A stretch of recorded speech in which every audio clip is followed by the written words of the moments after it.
Munch's Oddysee is, as far as I'm concerned, the next game in the Oddworld series after Abe's Exodus.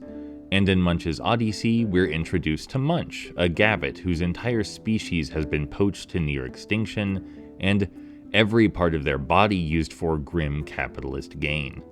The game does a good job depicting the misery and suffering of Munch's circumstance in visceral detail, but it also never loses its dark humor or the themes about fair-weather activism, colonialism, and the difficulties in pursuing lasting change. The gameplay, though, is drastically different this time around.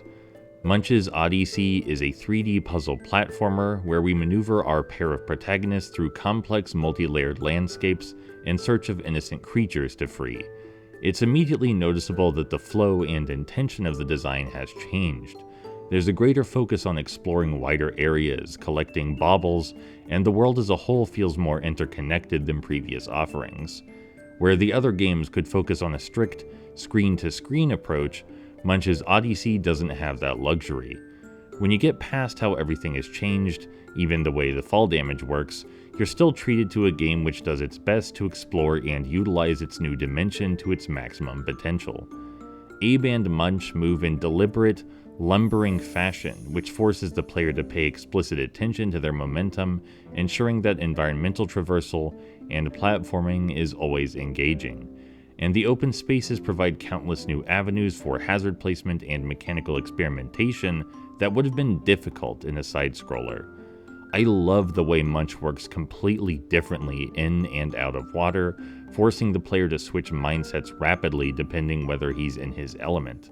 I love that Abe, while controlling more like a traditional platforming hero, contrasts well with Munch by virtue of his greater range of movement. I enjoy the cacophonous, chaotic combat that forces you to pay close mind to your resources and spacing, lest some of your friends perish.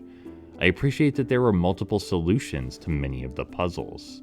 All that said, there are also absolutely some things I dislike. I hate the way the game sometimes tells you not to worry about rescuing your friends, just chill out a bit. They'll magically be okay even if you leave them behind. That runs counter to the themes of Oddworld. We shouldn't be leaving anyone behind, it's our onus to save them. I hate how obtrusive and overbearing the tutorializing is as well. Like, do I really need to be told to follow the trail of collectibles? And the tone is a bit less subtle than previous games as well, which is definitely saying something. Still, at the end of the day, it's a solid platformer that does right by its ancestors, even if it never stood a chance at being as tightly focused or polished. Also, maybe don't play on PC. I had to re-record lost or janky footage several times, and the game hard crashed twice.